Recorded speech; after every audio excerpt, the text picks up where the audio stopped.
you for everyone's kind comments on my wedding update video. This is a particularly exciting vlog because it's all about our honeymoon on a narrowboat for a week. And it worked out around £600, much cheaper than what we were expecting. But whoever you go with, we found the prices vary drastically. And hopefully this will give you an insight if you've never done it before and you fancy it. So we picked this up from Ellesmere Basin. And the very first thing that I noticed about this boat was how warm and toasty it was. It made me feel like I could totally live on one of these. It felt like it had everything, but I didn't really film anything on our first day because we were just getting used to everything. But you can see here, I have not taken my wedding hair out and my eyelashes are still in. I just didn't want to go back to normal. And you can probably see there's a little bit of wobble on here. I never felt seasick the whole time. But getting off the boat and adjusting back into normal life, that's a totally different story. But our plan is to travel along the Ellesmere Canal and travel about 15 miles to Llangollen.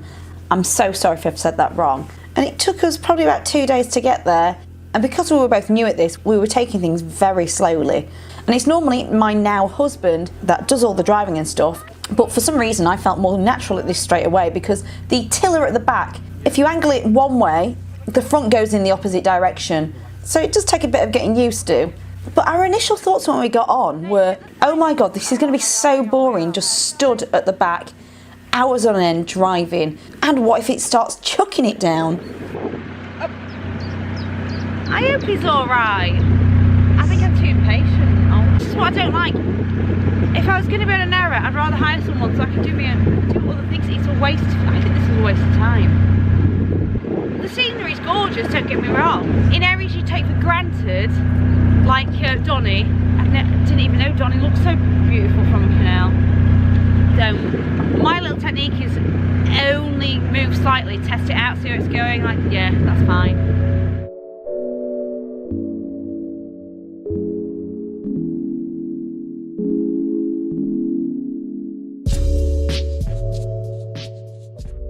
Luckily, we escaped rain, I think, all week. After a while, you just sort of get used to it and embrace the slower living and taking all of the nature. And it didn't feel too dissimilar to just walking along the canal. But I think I'd do it again despite having 10 days of sea legs right after. Also, we picked this trip because it was recommended to do it in a week. If we had 2 weeks, then we'd aim for a circular route. And it just had 2 locks to tackle. You're cute though, aren't you? You make a lot of noise.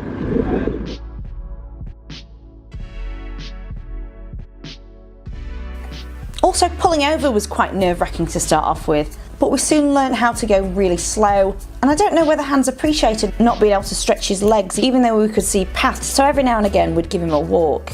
But when properly pulling up, we took it in turns to grab the middle rope, wrap it round our waist and pull it in.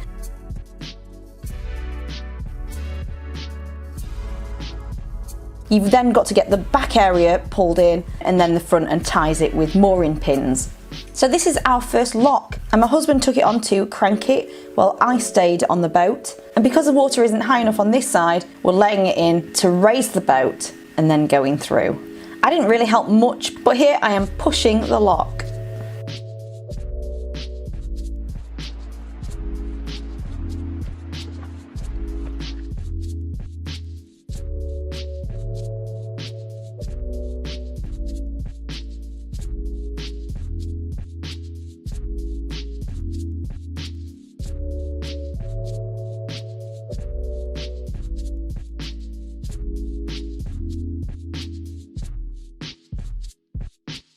Oh, and something that completely panicked us, and I never got it on film, was quite early on when we'd go under the bridges. The footpath is so close that Hans would just jump off, so we'd have to quickly pull over to urge him to get back on.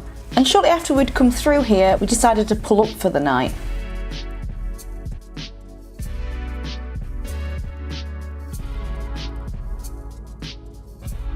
And we stopped at a place called St Martin's. And if you are doing this route yourself, we popped to the local supermarket called Stan's Superstore, so we stocked up. And we were surprised by how much storage this boat had.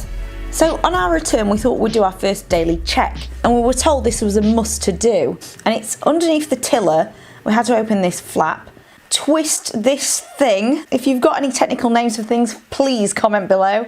Then there's a propeller just under here, so I had to unscrew that. and then unslot it and take this out and just see if there's any twigs, carrier bags, random rubbish there that'd get tied around the propeller. Obviously you've got to make sure the engine is off. Some days we did find stuff and we were told to chuck it into the hedge and not back into the canal. And you put everything back, turn the engine on to see if any water is escaping, and that was it. No, that's all right.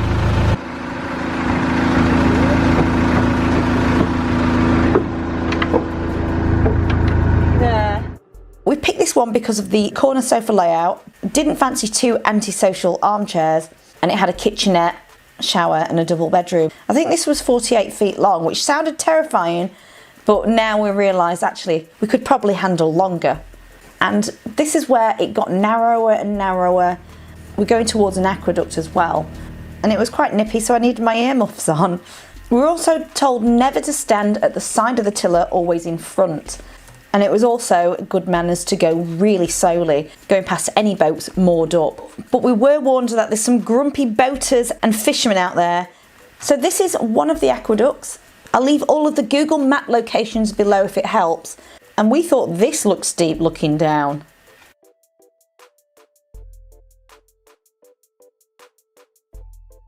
Then for a totally different experience, we went through a really long tunnel, but my husband had to go and check to see if it was clear first before we went ahead. And I was driving the boat while he was walking along the side. And here's where we had a few visitors. Hans didn't know how to react. Oi.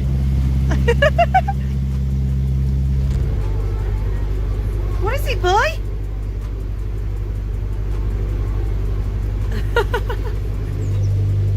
That is awesome.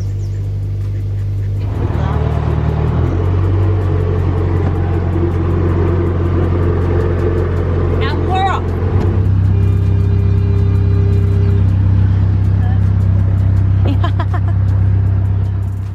Oh, and apparently this road bridge was the toughest of them all.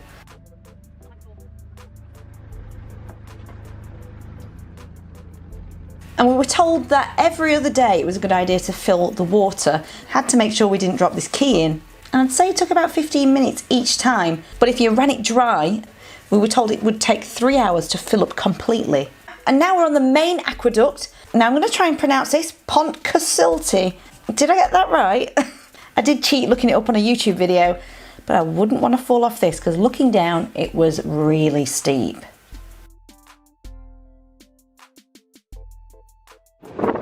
Driving mostly on the way back then, your turn.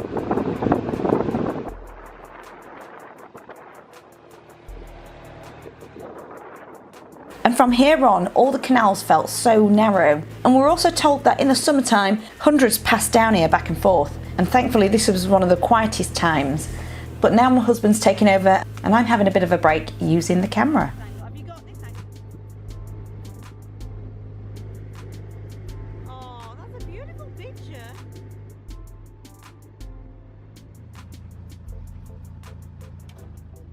Now we were forced to pull up around here because someone had parked so close to the bridge that it was a struggle to get through without knocking them.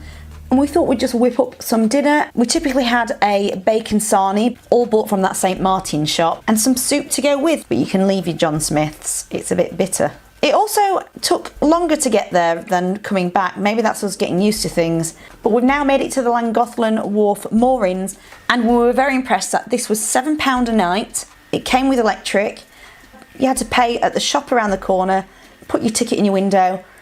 But this was the end of it. You couldn't go through there. It was all blocked off. I think there was just one person parked up, but imagine this in the height of summer. I bet this is rammed. But if you're really stuck, you can actually pull up at some of the places en route with some signs saying you can stay there for a maximum of 48 hours. And this was very peaceful. We stayed here for 2 nights. And after a good night's sleep, we thought, let's just spend the day at Llangollen. We'd never been before. It was very quaint. We started getting our bikes ready for a cycle along the canal, that bit that you can't get with your boat, although there are special day out boats running. And we went as far as we could go, I believe, to the Horseshoe Falls. This was such a beautiful place that leads to the river alongside it.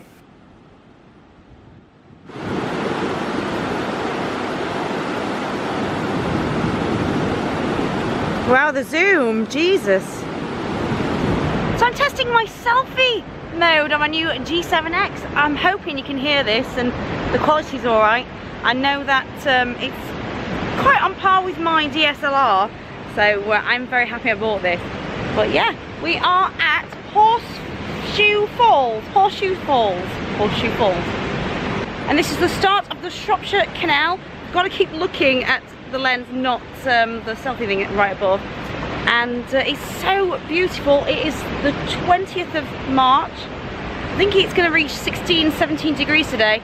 It's not going to be this great for the rest of the week, but next week while we're not here, it's scorching hot. So hopefully we'll get that weather at home as well. Hans is absolutely loving it. He's probably relieved to be walking around not just on a boat, because he has jumped off a couple of times while we're under bridges, and we've just panicked thinking, oh my god, get back on, because we've been trying to get used to pulling up. But after the first day, everything was fine. But hopefully we can go for a picnic, cobwebs all over my face, and stop at a pub for a drink or something. Oh, the other thing I really like about my bike, I've just bought it recently, is this top peak pannier and rack set. Absolutely love that, because I can open this out either side, and it's so much better, I think, than having a backpack. It just evenly distributes the weight. Right, I'm gonna go, because I don't know if you could be able to hear this, and I don't know where the microphone is on the camera. Right, see you in a bit. Come on, boy. Come on. Come on. Oh, we saw. We got you. And then we cycled all the way to Trevor, where we'd been the day before, and had a pub lunch at the Telford Inn. This is when I could feel sea legs happening, because while we were on firm ground, it felt like everything was swaying, which was very bizarre. And then took the bikes back so we could walk into Llangollen.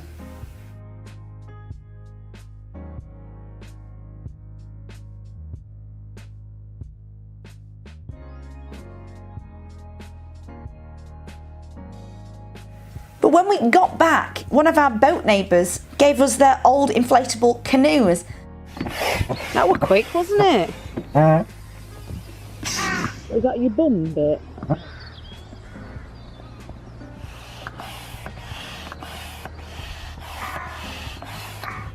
That does look cool. I hope so. I don't want it falling in. Do you like it? Hans is telling you off, he's like, this is not right. Hey!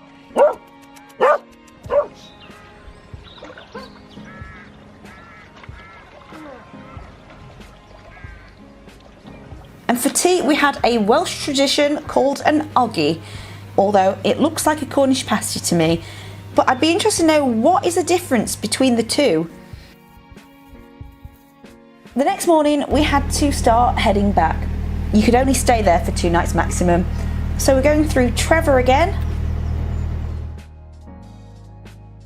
then the aqueduct, back through that tunnel, another little aqueduct, a funny boat, and a cute dog. But as a little treat, we'd spotted a spa going out, so we thought we'd pay a visit on the way back. He's jumped in to try and get a shoe, you silly doggy. Hey? You've been in the water 4 times on this holiday. So we have just moored up at a place called Lion Keys, a luxury hotel and spa. I'm on Google Maps, and we are halfway, I think, from Llangollen to Ellesmere, where our Blackwater marina is. We've got to drop this off, and we're going to go to the spa itself for some treatments. Not very long, because obviously we've got Hans, and then we're going to come back and stay here for the night. This is a free complimentary mooring if you go to the spa and stuff, so hopefully it's alright. And then we're going to come back and have a roast dinner that we bought in St Martin's. Anyway, I'm going to go, got my backpack ready, and I'll check you out in a bit. See you in a bit. Oh, it's cold. It's very cold today. Ahoy! When we came back to the lock as well, I did panic, because it started to let a load of water onto the boat, and I think this needed patching up. And on our last night, we'd gone past Ellesmere Basin just to go for another dog walk. But this was pretty much the end of our holiday. Ugh. What else?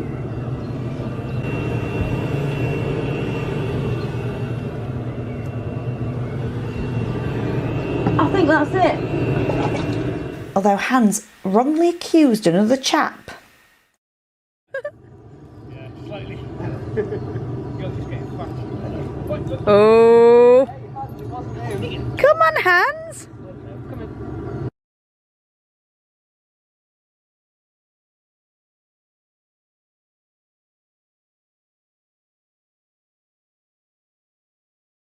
So that's it for this one.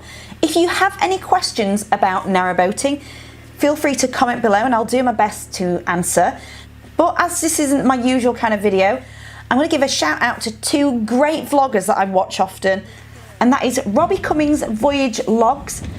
Hi, I'm Robbie. I've been living on a narrowboat for almost 2 years now, and I have been through my fair share of bad weather. Whoa, shit! Happy summer, guys! And David's vlogs at Cruising the Cut. There is a phrase, only mad dogs and Englishmen go out in the midday sun. Well, it is now midday, and I've got 7 more locks to do, so I'm definitely going to press on. And there they are, but in fact it was 8 more. I must have been hallucinating in the sunshine. It really is much easier to just open one gate.